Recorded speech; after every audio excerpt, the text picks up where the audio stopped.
Hello and welcome back to Faces Behind the Franchise. I'm Olivia Piotrowski and I am the Franchise Operations and Service Team Leader at GoCruise Travel. We're currently on board Enchanted Princess, where we've visited Rome, Corfu, Dubrovnik and Kotor, and we've filmed a special 4-part series with our actual franchisees as well as our business development manager from Princess Cruises.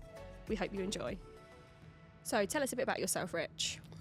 So basically I started the franchise back in 2006. That was my first sort of introduction into franchising and GoCruise and Travel.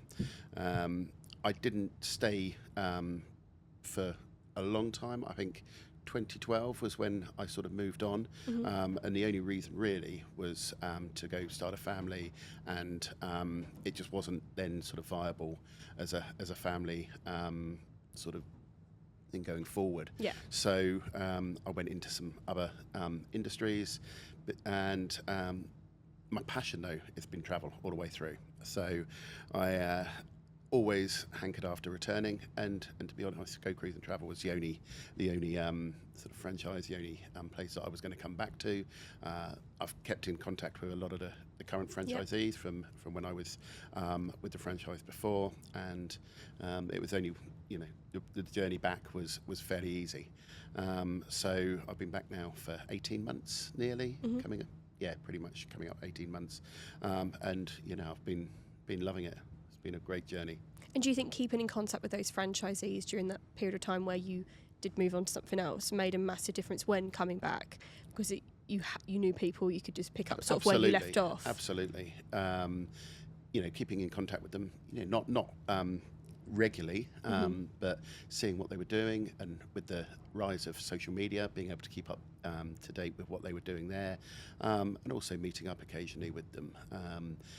I saw the journey that the company had gone on, and their journeys, their individual journeys as well, and it made me jealous for what I'd maybe not had myself, and wanted to come back and if you like, make them a bit of inspiration for me. Definitely, like you said, it's an industry that will pull you back. Oh, I think once you're in, or you've worked in it for even a short period of time, it's always at the back of your mind, isn't it? Thinking, how am I going to get back in there? Yeah, I've continued to travel all throughout, and been researching, arranging my own travel, my own family's travel, and so it was a natural progression to get back in. And when I left after the first time, I went back. I was in travel still. I was in tour operating, so I've still had that experience, and I've again been able to bring that back into what I've been doing now. Definitely. And do you think there's a common misconception with being a franchisee and selling travel? I think yes, there probably is, in so much as selling travel.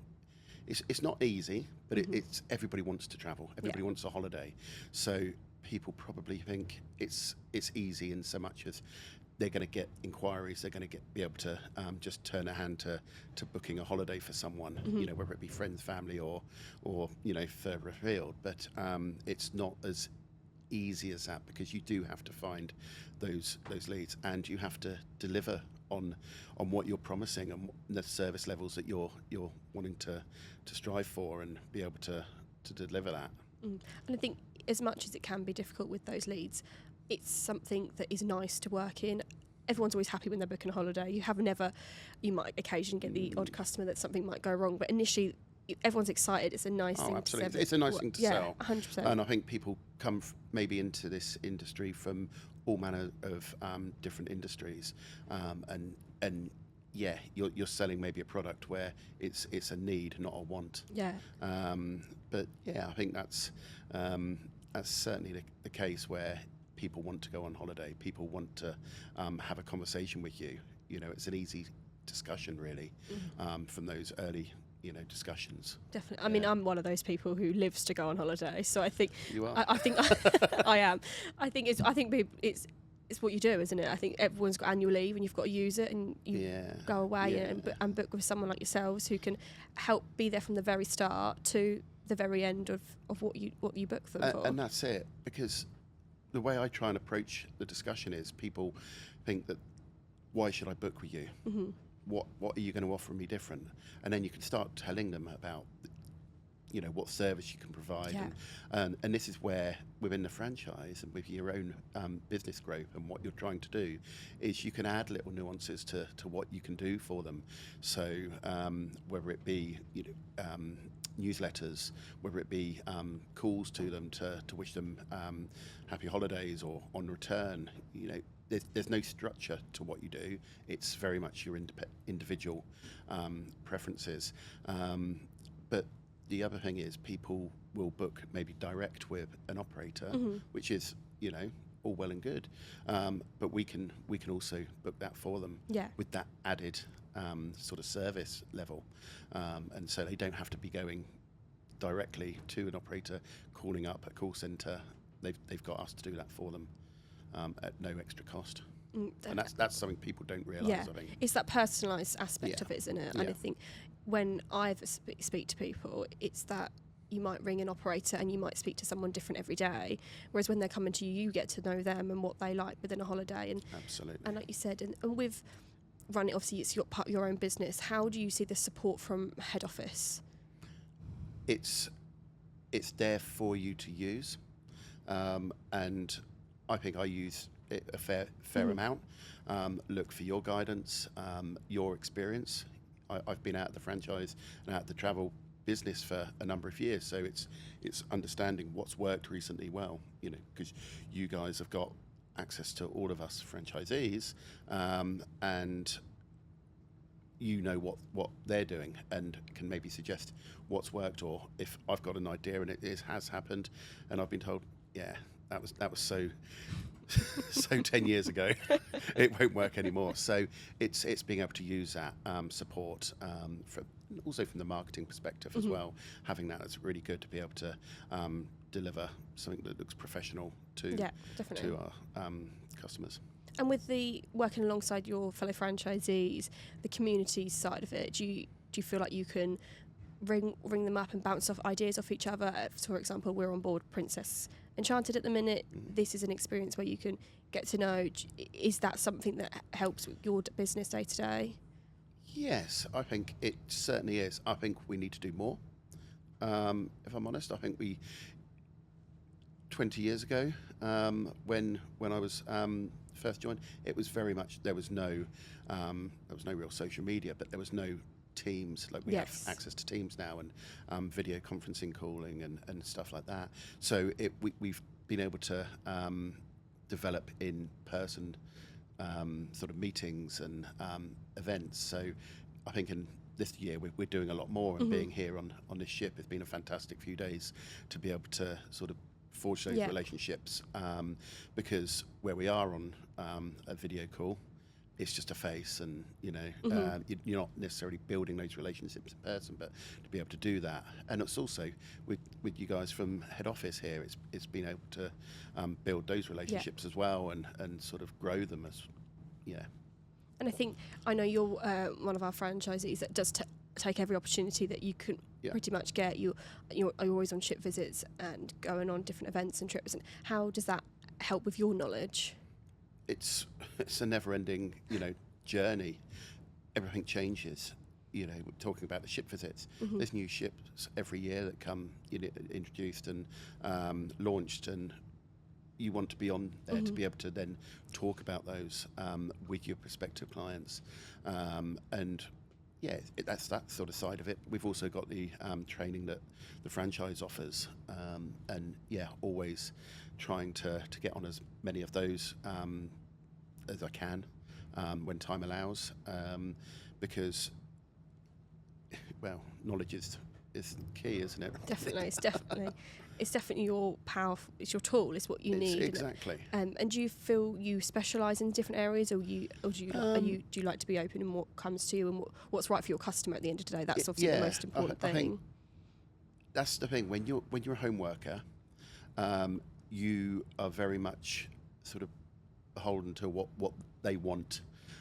Yes, you can then sort of talk about other things, but I think you do have to go with what they're what their sort of requirements are. I try and specialise. I think specialising is a key component to it.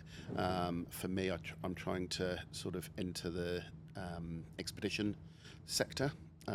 So expedition travel, as that is sort of quite a niche market at the moment. It doesn't mean that I'm going to, shy away from anything else, ocean or even land-based travel.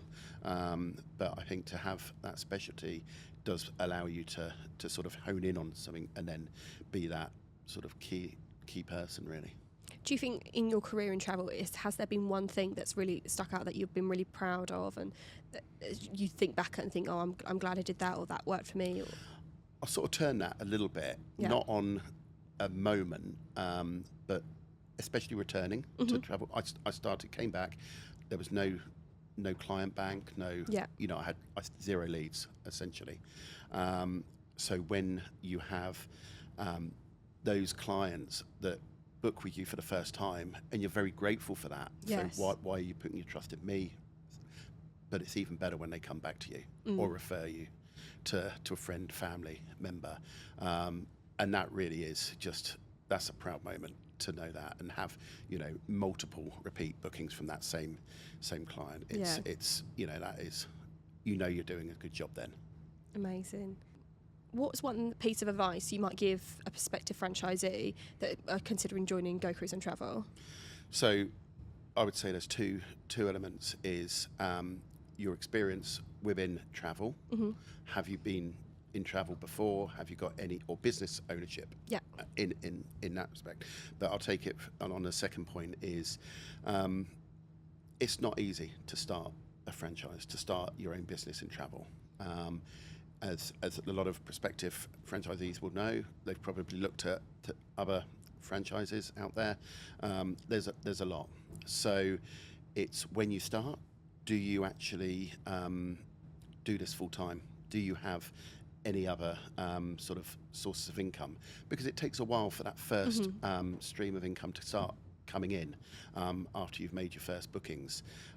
So for me personally, I've taken on a sort of, call it a side hustle job, but it's a very sort of 0 hours work. But it's aligned, I like to think, and that's how I sort of talk to myself about it. I work down at Southampton Docks, doing a bit of baggage handling for the cruise terminals, and that does allow me that sort of flexibility to be able to have a regular form of income at the quieter times that I'm a bit quieter within the franchise and within the travel business. So I would say just keep all options open. Don't shut the doors on anything like that. Amazing. Well, thank you so much for joining us today, Rich. Thank you. That was a really great episode. We really hope that you enjoyed it. We definitely did here talking to our guests. If you're thinking about joining GoCruise Travel and would love to learn more and hear from myself and my team, please contact us at joingocruiseandtravel.co.uk. Thank you for watching.